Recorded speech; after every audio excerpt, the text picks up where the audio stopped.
Hey guys, welcome to another video. Today I'll be teaching you how to measure the cash conversion cycle, right? So this is a subject that everybody loves, cash. How do we measure the cash conversion cycle for a company? So we'll be jumping into my computer here and I'll be showing you an example for company A and company B so that we can compare and contrast and see how do we get to the cash conversion cycle. And as you can see here, looking at the result for company A is 39 days and for company B is 66 days. I'll teach you what that means, how to interpret this result and which company is better off, as well as the calculation. So we'll be going through the calculation for days inventory outstanding, days sales outstanding, and days payable outstanding, and then we'll put it all together to arrive at the cash conversion cycle. Being able to calculate the cash conversion cycle is a crucial skill if you're a financial analyst or an accountant. So that's the topic of this video today. Stick around.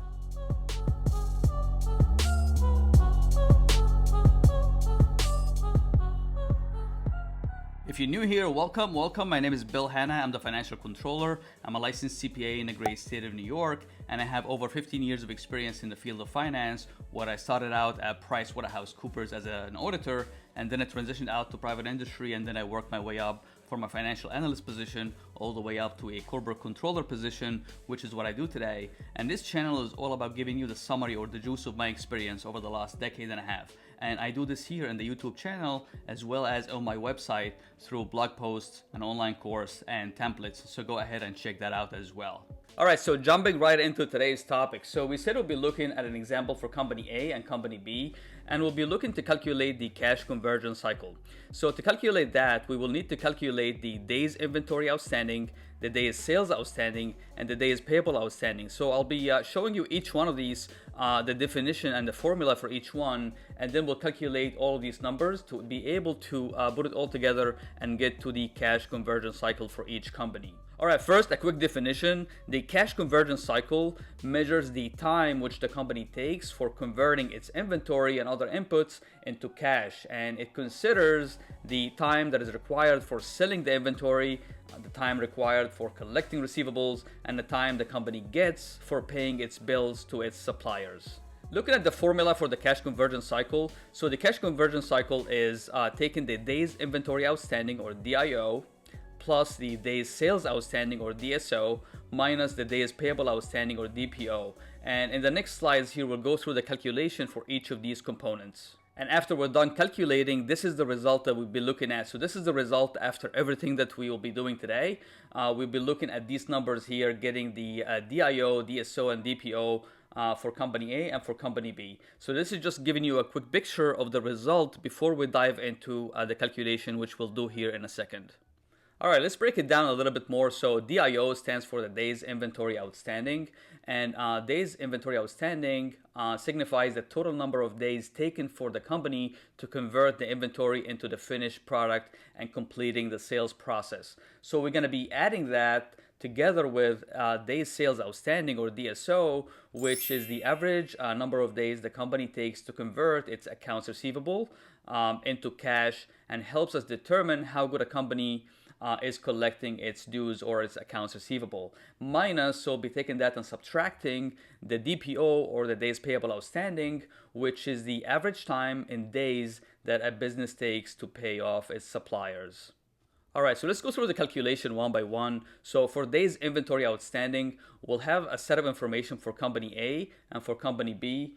And the formula for days inventory outstanding is going to be taking the inventory balance, or the average inventory balance, dividing it by the cost of sales and multiplying it by the number of days in a period. And this period here happens to be a year, so it's time 365. So looking at this information, we have company A. It has an inventory $3,000 and cost of sales $54,000. Company B, $5,000 in inventory and cost of sales $33,000.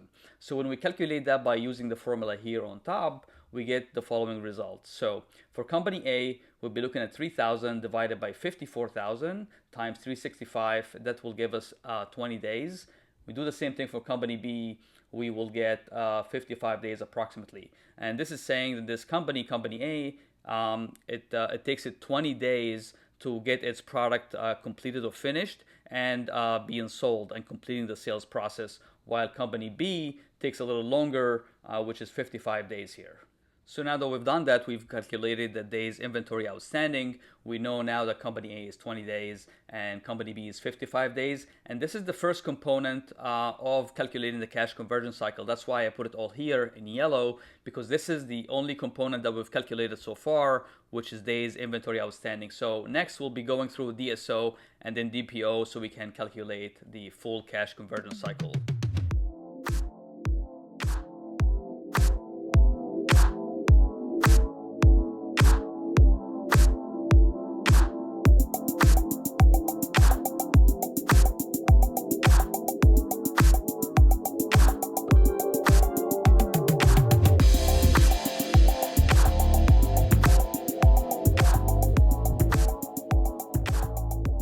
All right, so looking at days sales outstanding or DSO, we will have also a set of information for company E and company A and company B. And the formula for DSO is going to be taking accounts receivable balance, dividing it by net credit sales. And obviously credit sales exclude cash sales, right? So we're only looking at credit sales, which is the sales that you make on credit, that you're extending a credit to the customer and you'll be collecting, say, in 30 days, 45 days, or 60 days, whatever the case may be, times the number of days in the period, which is 365 because we are measuring it for a year. So in this example here, we have company A, accounts receivable is the balance at the end of the year is 5,000, and the net credit sales for the year is 40,000. For company B is 6,000, and then 50,000 for net credit sales.